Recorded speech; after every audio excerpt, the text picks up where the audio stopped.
الحمد للہ رب العالمین والصلاة والسلام علی سید الانبیاء والمرسلین وعلی ذریتہ وعترتہ وآل بیتہ واصحابہ واولیاء امتہ اجمعین، اما بعد فاعوذ باللہ من الشیطان الرجیم، بسم اللہ الرحمن الرحیم۔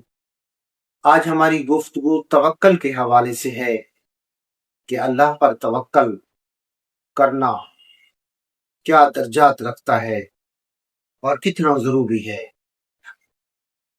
توکل کے بارے میں عارفین نے مختلف زاویوں سے اس کی تشریح کی ہے۔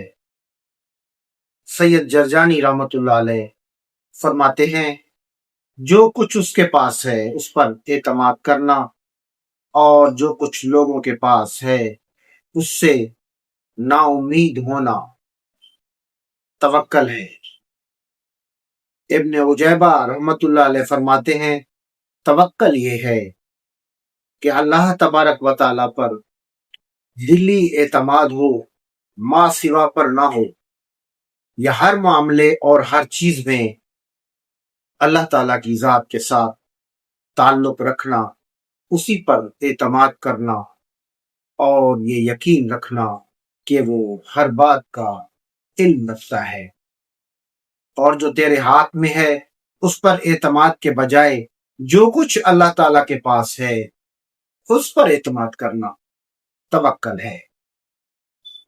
حضرت ابو سعید خراز رحمت اللہ علیہ تصوف کی دنیا میں بہت بڑا نام، بلکہ سب سے پہلے جو تصوف پہ جنہوں نے کتاب لکھی، کتاب الصدق، یہ اس کتاب کے مصنف ہیں۔ فرماتے ہیں توکل اللہ تبارک و تعالیٰ کے لیے تصدیق، اس پر اعتماد، جن چیزوں کی اس نے ضمانت لی ہے اس پر سکون و اطمینان کا اظہار کرنا، اور دل سے رزق اور دنیا سے متعلقہ غم و فکر کو نکال دینا ہے۔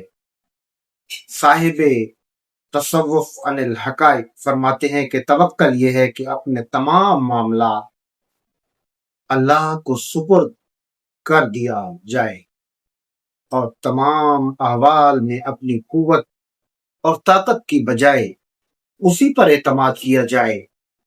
اللہ پر توکل اور اسباب کو اختیار کرنے میں کوئی تضاد نہیں، کہ توکل ایک دلی مرتبہ ہے، اس کا مقام دل ہے، جبکہ اسباب و عمل کا مقام انسان کا بدن ہے۔ اور مومن کس طرح عمل کو چھوڑ سکتا ہے جبکہ اللہ تبارک و تعالیٰ نے مختلف مقامات پر عمل، اسباب اور کسب کو اختیار کرنے کا حکم دیا ہے، اور آقا علیہ الصلوۃ والسلام نے بکثرت اس کی ترغیب دی ہے۔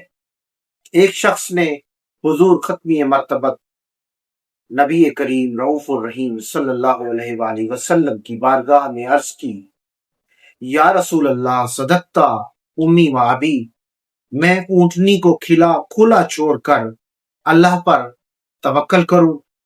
آپ صلی اللہ علیہ وآلہ وسلم نے فرمایا، اسے باندھ، پھر اللہ پر توکل کر۔ توکل اور اسباب کے اختیار کرنے میں کوئی تضاد نہیں۔ علماء فرماتے ہیں اسباب کا ترک کرنا اور محنت کو چھوڑ بیٹھنا سستی اور بناوٹی توکل ہے، اور یہ روح اسلام کے منافی ہے، اسلام کی تعلیمات کے خلاف ہے۔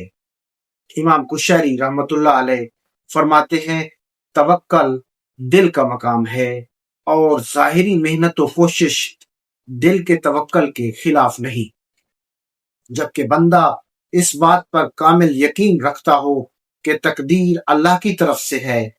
کوئی معاملہ مشکل ہوتا ہے تو تقدیر کے سبب مشکل ہوتا ہے، اور کوئی شے بلا محنت و مشقت اتفاقاً مل جائے تو یہ بھی اللہ ہی کے آسان کر دینے سے ہے۔ رسالہ کشیریہ۔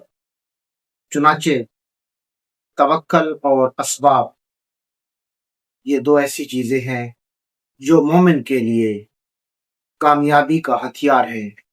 مومن اگر ان دونوں چیزوں کو اپنے ساتھ لے کر چلے تو یقیناً دنیاوی بھی اور اخروی بھی اس کو بلندی عطا ہوتی ہے۔ اللہ تبارک و تعالی ہمیں توکل پر عمل کرنے کی توفیق عطا فرمائے اور توکل کو سمجھنے کی توفیق عطا فرمائے، اور ہمارے معاشرے میں جو سستی کے عناصر ہیں یا جس کو غلط رویوں کی وجہ سے توکل سے ملا دیا جاتا ہے، اللہ پاک ہمیں ان کو پرکھنے کی اور ان پر مزید غور کرنے کی توفیق عطا فرمائے، اور ہماری زندگیوں میں اللہ پاک عمل کی شکل میں اسلام کی خدمت کرنے کی توفیق عطا فرمائے۔ اللہ پاک میرے چند جملوں کو اپنی بارگاہ بے کس پناہ میں قبول